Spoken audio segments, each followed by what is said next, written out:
Hello, everyone. I'm Steve Legensky, the founder and general manager of Intelligent Light, and I'd like to thank you for taking some time from your busy day today to join us for this webinar.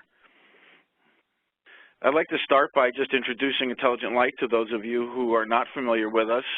We've been delivering software solutions on a global basis now for more than 30 years, and our main product that people know us for is FieldView.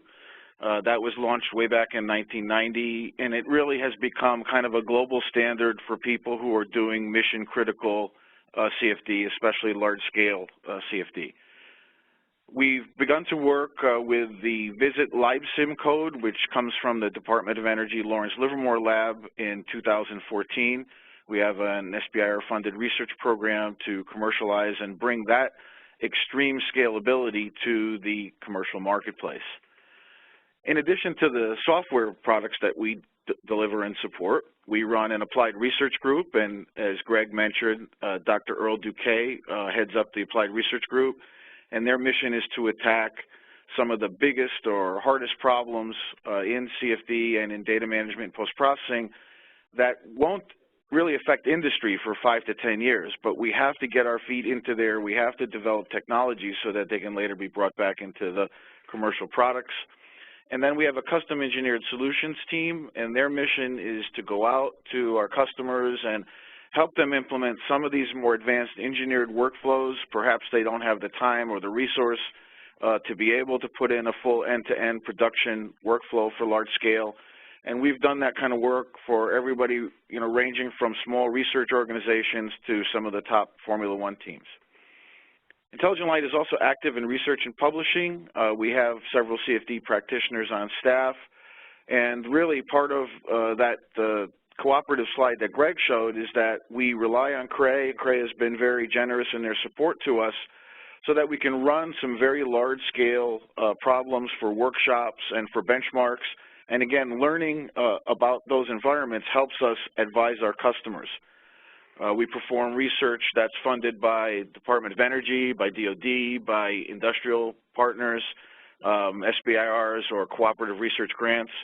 And we're, for example, involved in a cooperative research grant right now, which has funded Earl's group to use some of the largest machines that are in the field, CRE machines such as Titan at Oak Ridge, to really experience the problems and issues of post-processing and knowledge capture in large cases. And part of our job is to bridge CFD and IT for customers. And what we mean by that is that most of our customers are guys that do CFD, and I'm going to guess that many of the people on the phone today are familiar with doing CFD. And you may not be so familiar with issues of tuning MPI for a given compute environment or dealing with different job submissions for a complex combination job that involves solvers and fat nodes for post-processing. And our job, really, we consider ourselves to be the biggest CFD company in the world that doesn't deliver a solver or meshing software. We try to take care of what our customers need to be as productive as they possibly can with CFD. So with that background, I want to jump to the presentation and start by commiserating or sharing the idea that living in today's CFD world is difficult. CFD has always been a difficult subject matter, more difficult, I think, than linear analysis.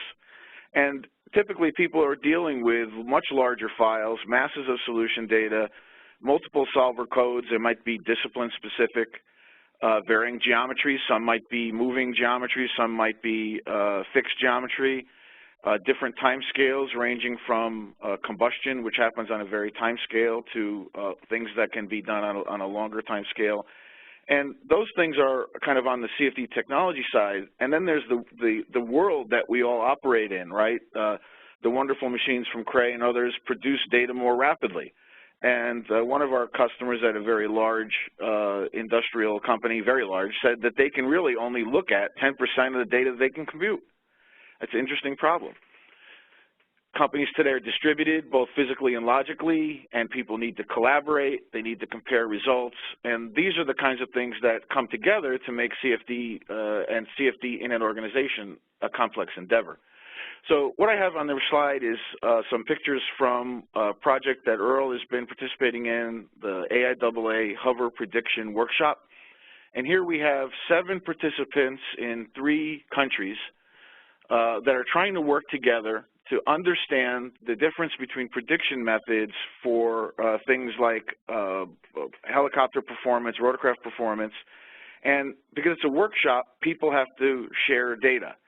And as opposed to getting reports and 2D plots, we actually put together a custom engineered workflow that lets them share much smaller, tiny 3D files that contain the content and let them collaborate with each other. And just in that one picture on the screen there, we're showing our automated vortex path detection technology. And you can see some of the some of the blades have many rotations, some have a very small number of rotations. And we'll talk a little bit more about that in detail as we go forward. So in this presentation, we're going to talk about as the fact that CFD enabled by HPC is leading to different types of workflows. And what we've seen in our customer base is leaders are adapting their workflows. Okay, that's the point. The old style workflows of getting files and looking at them one at a time or FTPing them to a local workstation is just not going to stand up in the modern world of CFD productivity. One of the things that we focused on for about 10 years is looking at the disk I/O time and disk space limits.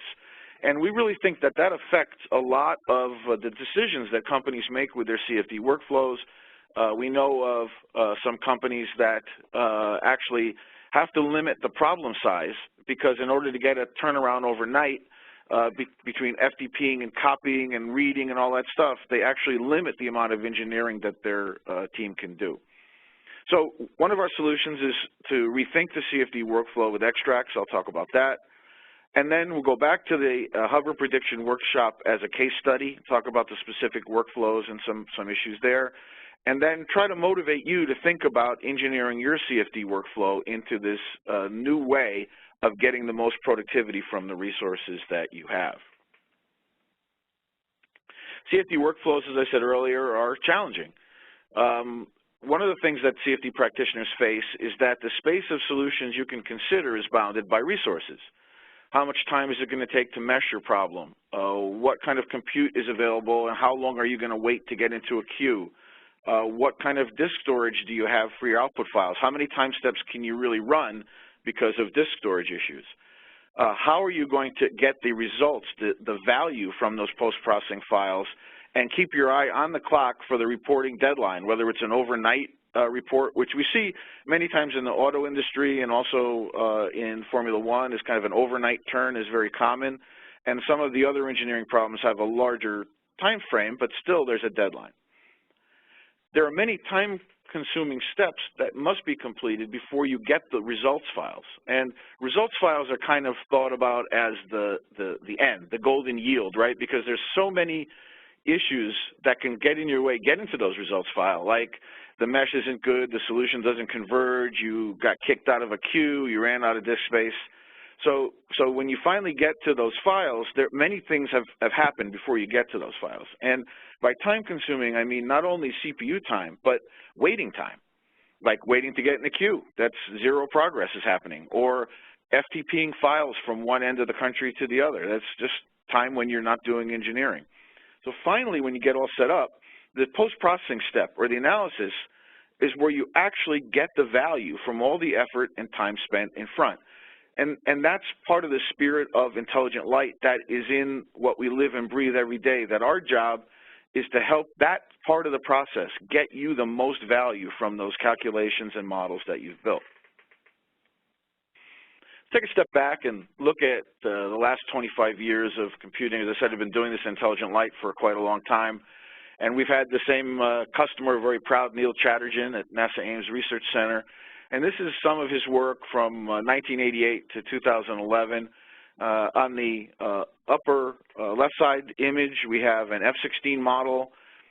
This was the first full-body viscous calculation, I believe. It was an F-16 at Mach 0.9. Steady state calculation, and then on the upper right side we have one time step from a V-22 Osprey rotor and hover that was an unsteady calculation.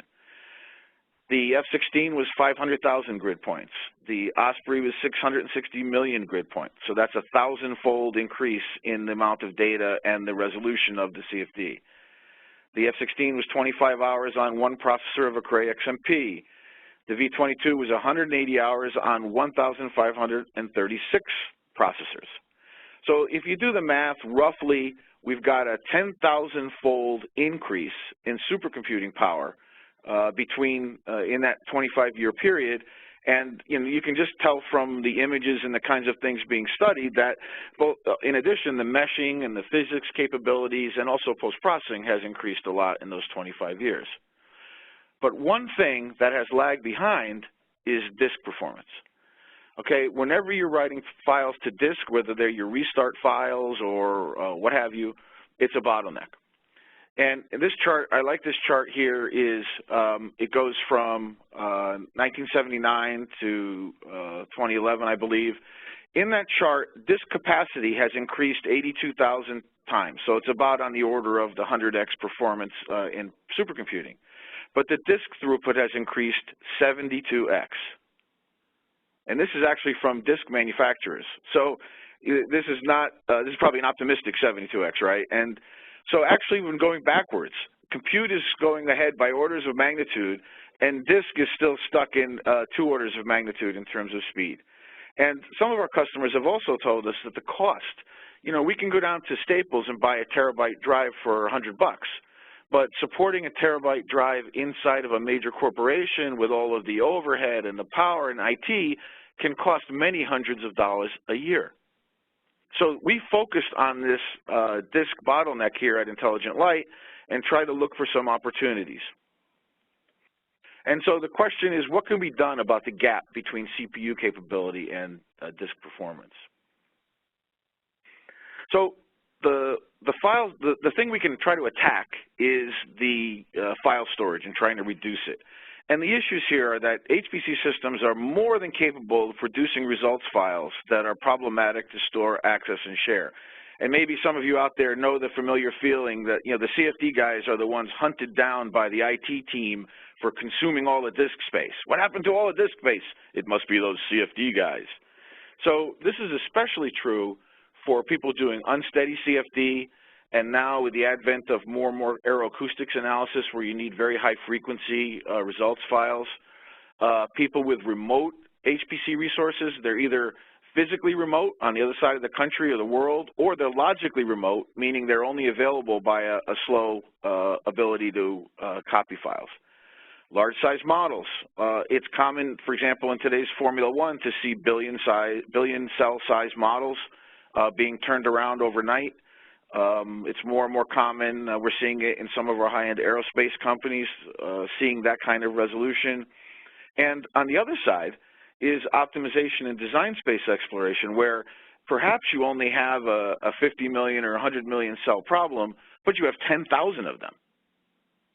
And so, and then the thing that I haven't put on here is the worst case, where you're doing optimization of unsteady behavior. So you have 10,000 cases, each with 1,000 time steps, and it just grows and grows and grows. So in the red box, I've kind of pointed out that some of the issues, the files are too large for available storage. It takes too long to copy files. That is, if you look at your total time budget of turning a report around to your boss, it's just impractical to wait to get those files. And in the case of optimization, you just have too many files to deal with, clogging up the disk subsystem. And also the other part is that when you're going to go to post-process, you have to read those in. And the files would require so much memory to read them in. Again, it becomes prohibitive, whether you're on an engineering workstation or fat nodes in a cluster setup. And by fat node, I mean, a node that has a lower core count and lots of RAM and some GPUs to be able to do the post-processing and rendering. So these issues are pretty clear and straightforward as an attack point. And through both SBIR funding and our own work, we've been working to attack these things for a period of about 10 years. And so here's what we've come up with. If we look at the typical post-processing workflow, whether you're using FieldView or Visit or anything else, the first step is to read the results file, and usually it's one time step at a time.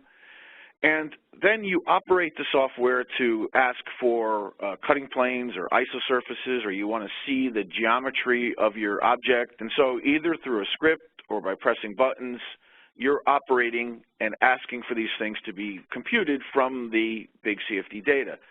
And what happens internally to the post-processing software is a set of these objects are created in terms of either polygonal structures or other representations in the memory of the post-processing software. And then subsequently, you know, kind of you see this as one operation when you press the button.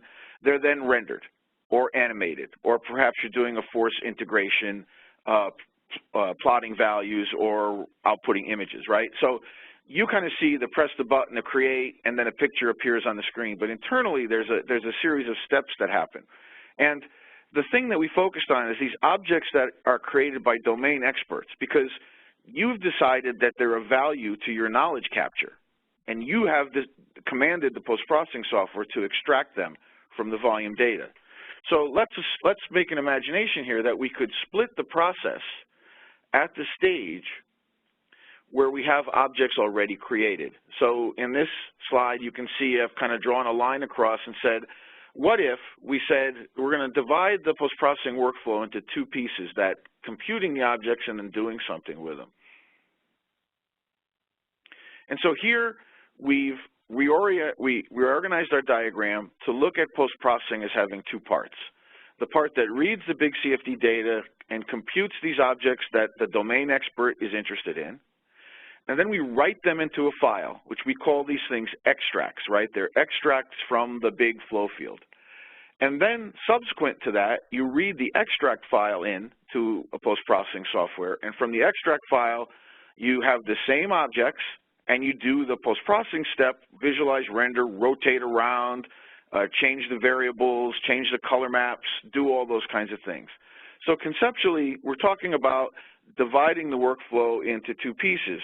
And the reason why that's important is because those extracts are much smaller in size than the big CFD data. So we call this concept an extract-based workflow, and it has benefits for our customers in both speed and the ability to collaborate. So here's some background of how you can put this all together. And the key is that if you're able to do this extract process, the calculation of the extracts and reading the big data on the HPC system, then you don't have to bring the big files down locally.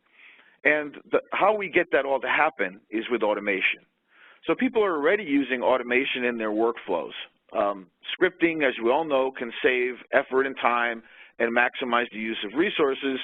And scripting kind of allows you to go get lunch or get a coffee while those time-wasting steps or waiting steps occur, right? So people commonly use scripts to submit parameter sweeps in terms of the job runs, to control many jobs and to make sure that if one fails, it gets resubmitted, to move results files around when the job finishes, copying them to a file store or to a local workstation. And the one that's of interest to us is capture and repeat the post-processing steps, right? People don't always sit down with a data set and create the surface and put pressure on it and then do this. They could use a script or an automation to do that. And a side effect of scripting, a good side effect, is that it standardizes the products. And what we found in many industries is that standardized plots, reports, or animations have become the interface between the CFD team and the rest of the engineering organization. In the auto industry, we know some customers, you don't come into the meeting unless you have this quad chart, 4 views that explains what it is that you're trying to do and how your solution works. In the turbo machinery industry, one customer, there's 11 standard plots that you have to bring that describes your design. And this standardization is also a benefit for the humans who are consuming the work product. And we'll come back to why this standardization is a benefit and importance, but the important thing is that with these same scripts, this is your entry point to being able to automate things with an extract-based workflow. So what we propose, or what we use for these extracts, is something called XDBs, or extract databases. So an XDB is a FieldView. It's part of the FieldView product line, and it's also available now in Visit and it'll be available soon in other products from other manufacturers. It's we call an extract database, and an XDB contains the points, the polygons, the extract variables from your flow solution in exactly the same internal form as they were kept within FieldView. So XDB stands for extract database. It's created in FieldView. You can do it when you've read the data. You can just press a button and write an XDB. You can do the same thing in Visit. There's a database export in Visit. Even in the open source version, you can write XDBs. Or the more interesting one is scripts and FVX, which means you can do it in batch. So in any case, you have to perform the same operations to say, create an isosurface of Q criterion is 0.001, or I want a cutting plane every centimeter going down the body of the car, and those commands are used to create the XDBs. And once you have the XDBs, they can be read by FieldView, and also something called XDB View, which is a free viewer available, not only available by download from Intelligent Light, but the license allows you to share it and retransmit it to others, so you can share it with your collaborators or vendors. And the key point about XDBs is that they're numerically identical to the internal form within FieldView. So if you do a cutting plane in the volume data and do an integration of mass flow, and then take that same cutting plane, write it out as an XDB, and do an integration of mass flow, you get the same number to floating point precision. So other schemes are out there that compress data and try to make small versions, but the problem is they typically compress by modifying the underlying geometry to save space. And our primary space saving comes from the topological transformation from 3D mesh structure to a topologically 2D structure. You can store your choice of flow quantities, scalars from your flow solution, vectors from your flow solution, metadata, flow conditions, solver file names, what have you. You can also, using FieldView or Visit, derive quantities that weren't in the original flow field. If you have, for example, 5 primitive variables, normalized plot 3D style, density, momentum, and stagnation energy, and you need Mach number, you can use a formula to create that Mach number and store the Mach number in the XDB. The XDB are on the order of hundreds of times smaller for steady state, thousands of times smaller for unsteady because of the topological reduction I mentioned. And because they're so much smaller, they're so much more easily transferred and shared. So let's take a look, kind of bring all together the things that I was talking about in an extract workflow example, right? So on your HPC system, you add something to the script that runs the solver to say when the solution is done, start up a FieldView job and read in a script that's going to process the volume data and create the extracts into the XDB file. So that runs in the same job as the solver run. And FieldView is, of course, available. Every standard FieldView license does 8-way MPI parallel for each data set, and different licensing options let you go up to 256-way parallel for the largest cases. So you can leverage your big system in terms of not only the I/O, but the calculation of the extracts. Now, when you write those XDB files, you might as well also, you've got the data read in, write some images, animations, whatever you want, because you have the big data read in at that point. But once you're done, you have that smaller XDB file, which you can move down to the local workstation for interactive post-processing. And the picture, I know it's kind of small on the right side of the screen, but that's an example from one of Earl's other projects, which was the AIAA high lift workshop. And there's a wing and high lift configuration with 16 different combinations, 16 different flow parameters, either Reynolds number or alpha or free stream, Mach, what have you. But each of those XDBs was produced in this fashion, and then they can all be loaded into FieldView simultaneously and compared. And on an engineering workstation to compare 16 3D cases interactively is almost impossible with the full volume cases. But the smaller XDBs make it possible. So that smaller file is FTP'd to the local workstation and you're good to go. If you think about it, once you've adopted an XDB workflow, it might be possible to delete or archive the volume file right at that point. It's up to you. You'll now have a smaller memory need on the HPC system because you could be essentially getting rid of those files either by deletion or by archiving or compression. You have a smaller memory need on the local system because the XDBs are smaller. It's quicker to get those files to your local system, and it's also faster then to load the cases. The question that usually comes up as soon as people understand what we're saying about extract workflows is, don't I have to limit what I save?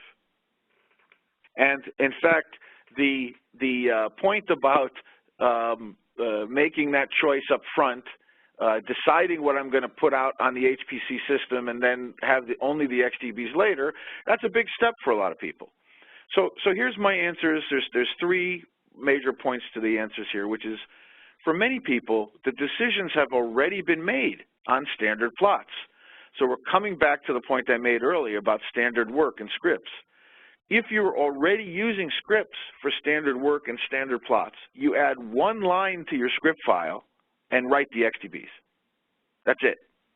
And now you have the same things you'd go to the meetings with for standard plots and standard reports, except that you now have a 3D XDB that you can zoom in and rotate and interact with. If it's unsteady, you can play it as a movie and zoom while it's playing, change the variables on it, all those kinds of FieldView things. If you're a FieldView user, you're familiar with FieldView, you can threshold it, you can do integration, you can change the plot types, you can do 2D plots on the extracted XDBs. All of those things are available after the fact. Point number two is that using XDBs is usually a trade-off made because of other limits. Obviously, if you're not dissatisfied with the weights in your workflow process, you don't have problems with disk storage and disk performance, why change your workflow? Fully understood. But at some point, customers and CFD users are going to face these trade-offs. And if we want to blame somebody, we could probably blame Greg and the great work of the HPC vendors for giving us the capability to compute so much stuff that we have a hard time doing something with it. So if you are going to consider this trade-off, remember that because you can reduce the file size on the HPC resource more rapidly, it removes the limits on what you can study. So instead of just one transient run, maybe you can do 5. And this is all especially true for unsteady cases. And then the final point is, the limit is not real in some cases because the XDBs are so much smaller, you can save many XDBs and choose which ones you want to use later. And what I mean by that is an example in the bottom right corner. In the auto industry, it's common to make cuts every centimeter, let's say, from the front wheel hub all the way to the back and forward in a car. And for each of those cuts have pressure and velocity and other flow variables, right? And then those are usually put into an animation deck or a PowerPoint and compared, So in that case, you can do exactly the same with XDBs. You could say, I want to range from -15 to +110 by advancing by 1 centimeter at a time. Give me all those XDBs, and then you can sweep through them in the post-processing step and say, this is one that's interesting to me. Now I want to focus in on this. I want to be able to make a large plot or do something important with it or collaborate with somebody. And the same thing's true for isosurfaces. If you're doing things with turbulence and you're using Q criteria or lambda 2, you know that those isosurface values might have to be adjusted over the entire period of an evolving flow. And so you can do that very easily. So let's go to the hover prediction workshop case study. And we participate in these workshops because it allows us to help people who are doing CFD research, and it teaches us things about workflow and problem handling that support our making our products better. So this particular workshop, there's publications on it, and if you look up AAA Hover Prediction Workshop on the internet, you can find a lot of information. It's a global collaboration of rotorcraft experts, and the objective is to generate and compare varied CFD results using different meshing strategies, different solver technologies, and see how they best predict the rotorcraft in hover. Practically speaking, we had locations in U.S., Korea, and France. There were 3 standard blade cases, various durations of runs. I think that the element count that's listed there is probably low. This is probably in earlier numbers. And 6 different solvers were used. And so Earl Duquet has the information on this particular workshop, and if you want to come back to him in the question session, I encourage you to do so. And what we did is we provided, through our Custom Engineered Services group, a custom engineered extract workflow installed on a private cloud machine to make it easier for the researchers to simply upload their results and be able to collaborate. So here is a detailed diagram of the hover prediction workflow. And if you look at the bottom right corner, we see XDB files as the green circles feeding into FieldView for visualization or animation or subtraction comparison. So we see user 1 already has an XDB file there.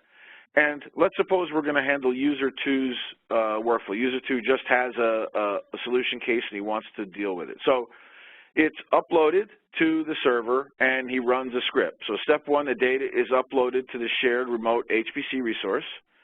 He then runs this specialized FVX post-processing script that was developed by our CES group. And the automated post-processing does a couple important domain-specific things, like normalizing the results, solvers in different units or different dimensions, and then extracting the tip vortex, which is very important for rotorcraft behavior, and other things like cut planes and whatnot, isosurfaces, and prepares the XDB file. So essentially upload and type 1 command, and all of that stuff happens. So the green box is the script that's feeding into the FieldView process there on the HPC resource. Also, direct comparisons are computed using the XDBs. In other words, subtracting one case from another, being able to difference behavior. And then all participants at any time can copy the workshop XDB files to their locale. And then whether they have FieldView or they've downloaded the XDB View free viewer, they're able to explore, to mark up, to communicate with much more than just a report or some 2D performance plots.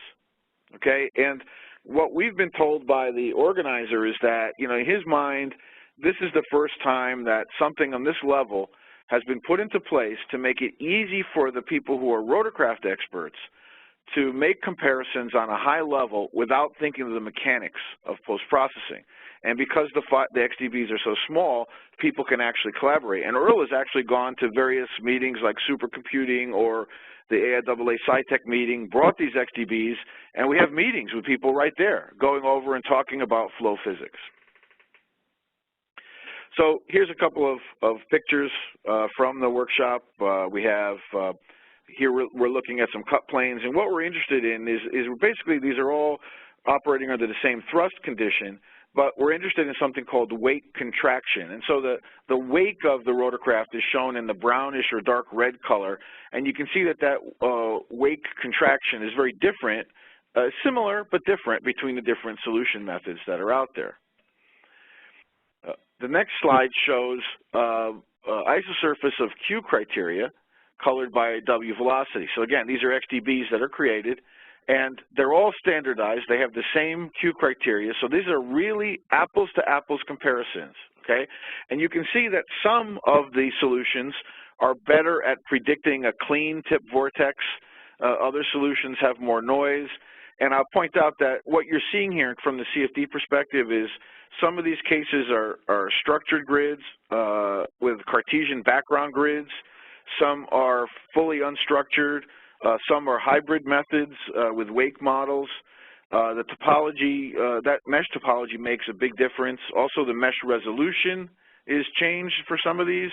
And in some cases, the meshing strategy is flow aligned as opposed to Cartesian. So all of those things come into the practices that people use to simulate this phenomenon, and they can discuss it and try to figure out what directions they want to go in. So Greg asked me to talk a little bit about the more advanced stuff and essentially what's coming next in situ post-processing, and our topic there is really in situ post-processing. So in an in situ workflow, we instrument the solver code or the simulation itself so it can write extracts directly, and that's one of the reasons why we got involved with the DOE's visit in LibSim. Essentially, we provide a library called LibSim, which is interfaced directly into the solver code, and it can be commanded by the same style of script to calculate cutting planes, isosurfaces, streamlines, whatever you want, and write those out into the XDB files. And two important points to bring up here is we're very careful in developing this and in optimizing Visit LibSim so that we do what we call a zero-copy interface. So solver data structures can be very different, and we have a series of different adapter classes that let us access the pressures and the meshes and things like that without having to make a copy. That reduces the memory impact and doesn't disadvantage the solver in terms of the number of cells per node that people are used to being able to run with. And another important point is if you're going to instrument the solver, you don't want to have any kind of software licensing. And so that fits into Intelligent Light's strategy that we only license the client side of FieldView, never the server side, in terms of being able to have license control software. And we went with the DOE LibSim because it's a BSD license, it's open source, so we don't put any kind of toll or fee on the scalability for in situ processing. And fundamentally, the operation is every n iterations. LibSim is called. At the bottom of your iteration loop, we pause the solver. We create the extracts directly from solver memory and write those to XDBs. And some of Earl's more advanced work he's done in the last year is also doing parallel writes of the XDBs, since everybody who maintains a solver knows gathering everything down to rank 0 for writing is time-consuming and wasteful of resource. So we're actually able to write the XDBs in parallel from the solver nodes. So in addition to eliminating the need to save the volume file first in order to post-process, in situ makes volume files optional. And this makes a big difference for things like aeroacoustic or unsteady behaviors where you want to save things at a high frequency. So let's take a look at this example titled In Situ Also Saves Solver Time.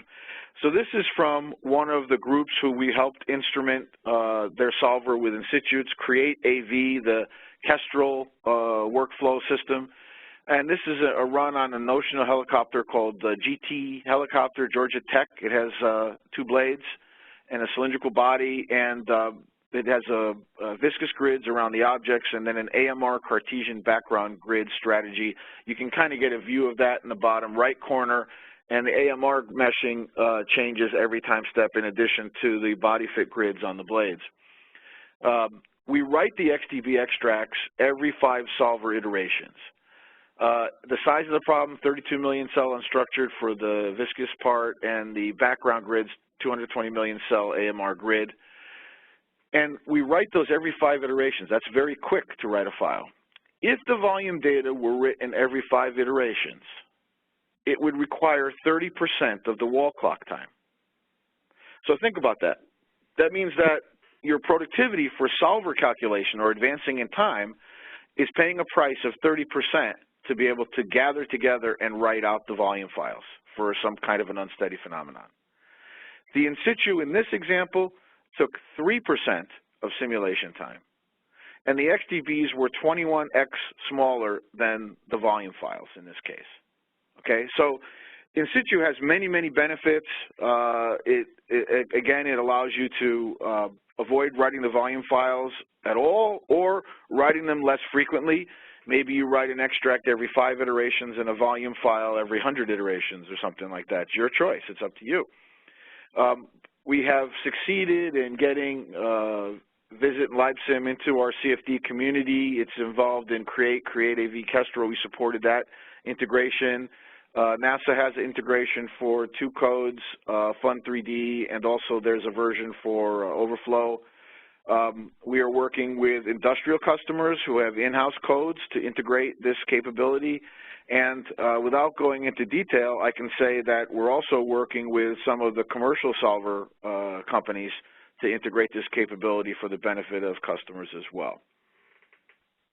So if we take a step back now and consider FieldView from 1990 to the present, we've always been driven by this data issue, right? Whether it was in the beginning, everybody copied their small files to their local SGI or Sun workstation. Everybody was happy with that. And then eventually we had to do client server and MPI parallel because you couldn't bring the files across. And then we introduced this XDB extract workflow in 2005, which allows you to compute the extracts on the HPC systems, and really been pushing. It's taken a long time for us to make the product right and for our customers to really want to uptake it. And now we're really focused on this from a data management perspective in terms of doing the in-situ extraction. So we've actually contributed XDB-lib for output to the download you can get from Department of Energy. And we have a new product coming out called HPC FieldView. It's coming at the end of this year. And essentially, it is the FieldView client, the FieldView desktop, with the Visit scalable backend. And what's interesting about that is that it's feasible now to connect directly from the FieldView client through Visit LiveSim to a solver that's running. That's kind of an interesting thing. Also, the LiveSim backend supports many of these large scalable formats such as HDF5 or such things as that. So that's a new thing that's coming from the FieldView team by the end of this year. And as I mentioned earlier, the licensing part is very important to customers. You know, I've been attending HPC meetings for quite a while, and everybody's complaining that, gee, these software companies are price prohibitive when you want to scale. And so we've solved that problem by essentially embracing this open source side for the part of the workflow that integrates with the solver and has to scale on the large machines, and then keeping the FieldView client as a license component that attaches when needed to these scalable parts. And you know, Earl has succeeded in doing some research projects. He's run on Titan at Oak Ridge. He's been doing some stuff with Georgia Tech code, which you can talk to him about if you have any questions, a combustion code. We've run up to 130,000 cores unsteady for with in situ. And that really gives us the experience and the chops, so to speak, to be able to help our customers as they scale up their CFD workflows. So I'd like to encourage you all to take that next step. If you're using FieldView and you need help using the tools that are in there, please contact support at ilight.com. We would love to help you. You know your workflow. It's time to engineer it for greater productivity. If you're not a FieldView customer or you want to get started or try it out, please contact us. It's free to try FieldView. It's where we want to really help you during that evaluation time and set up an effective workflow for you so you can really evaluate it. And if you need consulting services, we have them there for you. We have the experience and the tools to back it up. And really, to end this whole thing, the partnership with HPC leaders like Cray and Department of Energy, they support your efforts because you may not be there now in terms of the scalability, but for sure you will be. And finally, to close, you know, that's our slogan. We exist for the advancement of CFD and you. We want to help you get the most from the CFD workflow and help you solve the problems at your company.